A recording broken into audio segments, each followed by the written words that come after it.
Hello friends, आज के lecture में डिस्कस करेंगे जावा इनहेरिटेंस। सो डेफिनेशन पे चलते हैं।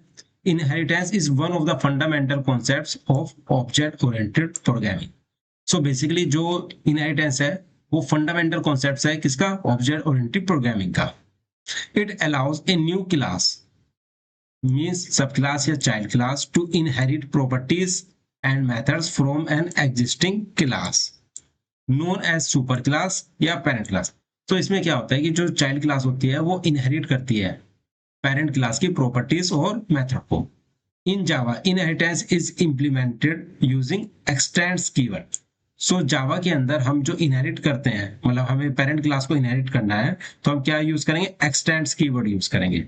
वेयर ए सब class inherit the public and protected members means fields and method of its super class.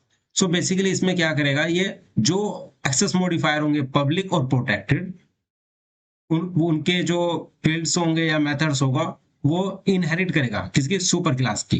And can also add its own member और override inherited methods. तो इसमें क्या करेगा, ये ओवरराइड करेगा पेरेंट क्लास के मेथड को भी ओवरराइड कर सकता है और या उसके अंदर मेथड्स भी ऐड कर सकता है। एग्जाम्पल देख लेते हैं। क्लास ए, इसके अंदर हमने एक मेथड बनाया है, मेथड वन।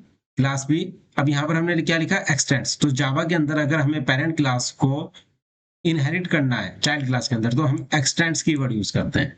तो एक्सटेंड्स ए, यहाँ पर हमने एक मेथड क्रिएट किया, मेथड टू। अब पब्लिक क्लास मेन, यहाँ पर जो एंटी पॉइंट फंक्शन होता है वो क्या है? Public static void main. इसके अंदर हमने क्या किया? इस बी क्लास का ऑब्जेक्ट क्रिएट कर दिया है, B O B J equal to new B object dot method one object dot method two. So ये इनहेरिट कहां से हुआ? इनहेरिटेड फ्रॉम ए क्लास, ये जो मेथड वन है। देखो बी के ऑब्जेक्ट के अंदर इसने किसको? मेथड को इनहेरिट किया, ए क्लास के मेथड को। और ये जो बी क्लास का जो ऑब्जेक्ट है ये इसको तो इनहेरिट करेगा ही, अपनी बी क्लास को। तो आपको क्लियर हो गया होगा कि ये पेरेंट क्लास के मेथड्स को या प्रॉपर्टीज को सबको इनहेरिट कर सकता है child class. So now let's see on the code. एक फाइल क्रिएट कर लेते हैं, इनहेरिटेंस एग्जाम्पल डॉट जावा।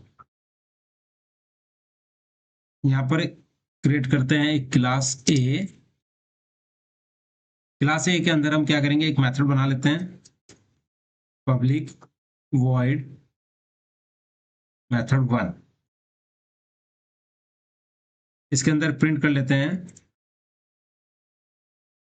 System dot out dot print line called method one semicolon. तो आपने देखा मैंने एक क्लास ए क्रिएट की है, उसके अंदर एक मेथड बनाया public void method one. Void मैंने इसलिए लिखा क्योंकि मैं इसमें रिटर्न नहीं करना चाहता। तो इस क्लास को मैं कॉपी कर लेता हूँ, क्लास इसका चेंज कर देता हूँ, क्लास बी। यहाँ पर मैंने कर दिया इसको मेथड टू, और यहाँ पर कर दिया इसको मेथड टू। आपने देखा मैंने क्लास बी क्रिएट कर लिया है। मैं क्लास ए की प्रॉपर्टीज और मेथड को इनहेरिट करना चाहता हूं क्लास बी के अंदर, तो मैं किसके थ्रू करूंगा? एक्सटेंड्स। एक्सटेंड्स और उसके बाद क्लास का नाम यानी क्लास ए, पेरेंट क्लास क्या हो गई? ए। ये करने के बाद अब मैं क्या करता हूं, यहां पर एक पब्लिक क्लास, फाइल नेम और main class name must be same. So public class inheritance example curly braces. यहां पर इसके अंदर हम लिख लेते हैं public static void main string array arguments curly braces.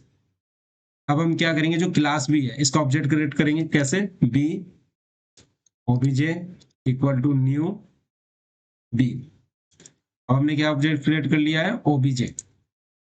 OBJ dot method one.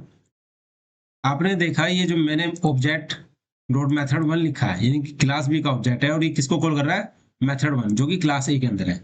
लेकिन क्लास ए हमने क्या की? इनहेरिट कर लिया किसमें? क्लास बी में। तो यानी कि क्लास बी का ऑब्जेक्ट इसके मेथड्स को भी एक्सेस कर सकता है। तो ऑब्जेक्ट डॉट मेथड वन यहाँ पर लिख भी देते हैं,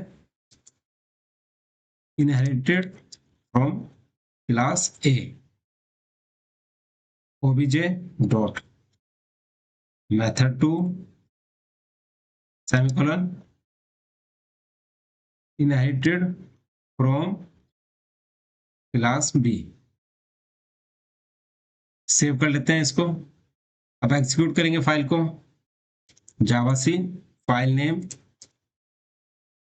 इनहेरिटेंस एग्जाम्पल डॉट जावा।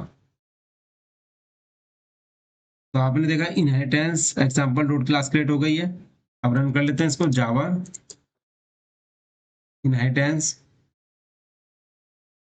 एग्जाम्पल। तो आपने देखा क्या कॉल हो गया है, कॉल मेथड 1 कॉल मेथड 2।